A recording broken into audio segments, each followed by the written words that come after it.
Good evening. I'm Steve Densley, President of the Provo-Orem Chamber of Commerce, and welcome to Taking Care of Business. It's delightful to have you here this evening. We hope that you enjoy tonight's show. One of those interesting topics that we all in business have to understand is leadership. And we have with us tonight one of our local gurus from UVU, Dr. Bruce Jackson, who handles the Leadership Center at Utah Valley University, soon to be. And it's delightful to have you with us, Dr. Jackson. Thank you for having me. Tell me, leadership is a difficult topic. It's one that all business people have to ponder over and try and figure out, are we accomplishing what we need to do in this world of business with leadership? Where do we start? What do we do with leadership? Where's the best place for a person to start? Well, I think one of the biggest struggles people have with leadership is people don't really know how to define what it is. It's sort of like making sense of health. And so I like to start with sort of an operational definition of leadership, and really we like to look at leadership as one's capacity to influence. Taking it a little deeper, it's one's capacity to influence oneself and other people in the pursuit of individual, team, organizational, or societal objectives. And then the third level is within one's meaningful life arenas, so where they work. And so we really look at leadership as one's capacity to perform well, one's capacity to influence other people, and to get things done in pursuit of meaningful goals. Now tell me, who are some of your fun leaders out there, the people you admire most in leadership? That you look out in the world and you say, boy, there's a person who really has a lot of ability with leadership and that you emulate. Who are some of your favorites?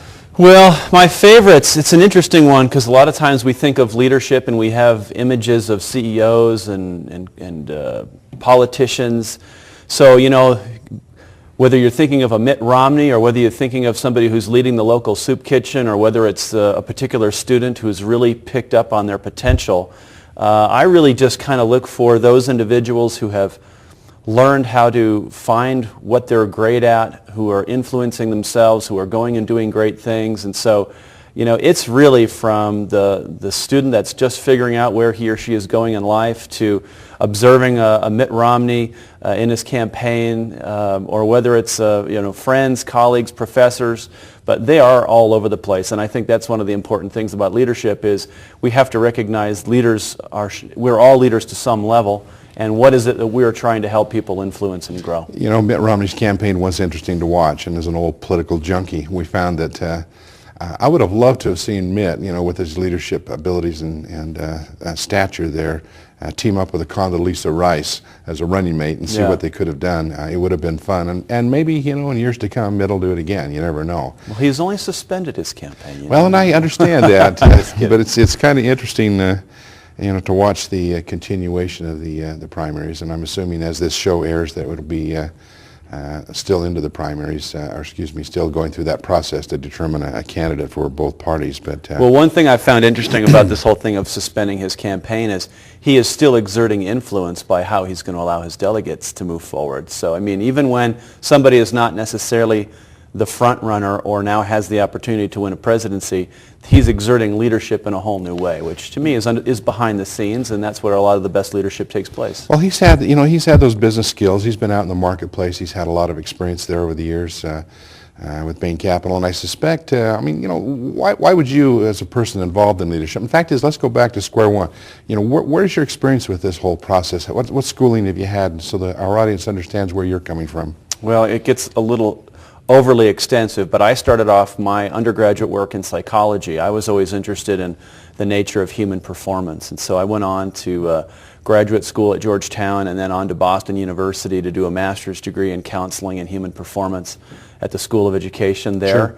Sure. Went into industry for a couple of years, decided that the same stuff we were learning about training an Olympic athlete or professional athlete or astronauts were the same kind of concepts that business managers and leaders were using. So I went to do an MBA at the Carlson School at the University of Minnesota.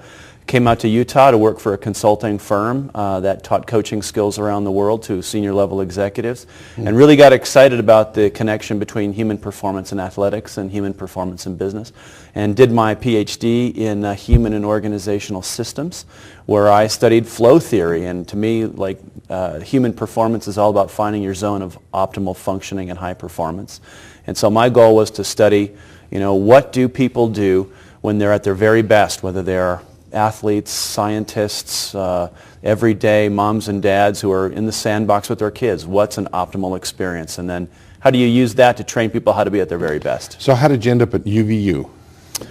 Well, UVU, after 10 years in the consulting world, I really felt a passion for and a frustration in industry that we save all these wonderful concepts and ideas, whether it's time management or wellness or emotional intelligence or goal setting or visualization. All these techniques are usually focused on the senior level executive, and for those organizations who can pay for it, and who really needs it are young people. And so while we're waiting till somebody gets in their mid-30s who are fast-tracking into high potential leadership positions, here we are, 5 and 6 and 7-year-olds are left in front of television sets and they're not really getting the same skill sets. And so I had this passion for putting together a center concept that would take leadership, personal development, social skills, and start pushing it down to the lowest dimension of our society, meaning the youngest of generations. And so I put together a proposal to have a center that would cater to K through 6, junior high schools, senior highs, the college, and then into the local business community to set up the first regional leadership center that would serve all those constituents. Well, you've been very good in helping the Chamber of Commerce put together, along with President Bill Cedarberg and Craig Dennis of the Daily Herald and others, what we call Utah Valley Leadership Academy. And our first session was held last month, and I understand you were instrumental in producing and helping conduct that particular session. And we had a good time doing it. We have about 22 or 23 local business people that are involved in that process, and it's basically I think a 6-month course teaching about leadership principles. Yeah. How important is that to these people, do you think, to understand these things, and how important to their companies? Well, I have a simple formula, and a lot of times, whether it be in the business world or it be in academics, a lot of times people assume that knowledge and more skill translates into greater levels of performance and impact in the community. But to me, a lot of us are forgetting that the personal skills and the interpersonal skills are what carry our knowledge. And we spend so much time becoming proficient at our technical skills that we often forget that who we are often carries what we do.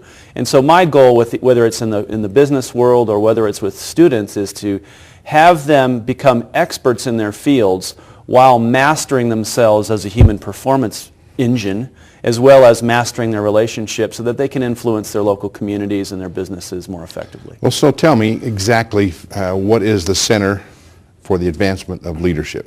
Well, at UVU. I kind of alluded to it earlier. The Center for the Advancement of Leadership. So you've gone ahead, you set this thing up, it's in place. It's in place. And that's what it's called at Utah Valley University. That's what it's called. Do you have much of a staff working with you? You're pretty much on your own. Well, no, we've got a nice staff now. We've got a small space. We're moving into the old library that's being renovated. So we're actually going to have a full center concept. Right now we're in the business school, a little bit cramped. We have a staff of about 6 or 7 of us in about a room about a third of the size of this. And so it looks kind of like a NASA engineering room with computer screens all over the place. But our purpose with the center is to be the first center in the country that has programming where we offer a leadership certification program for any and all students on campus who want that. Now, will this be interactive on computers, or is it going to be in person? You have to come to the classes personally, like a high school student or a business community personality. Sure. Is that a night thing, or is it, how do we connect to that?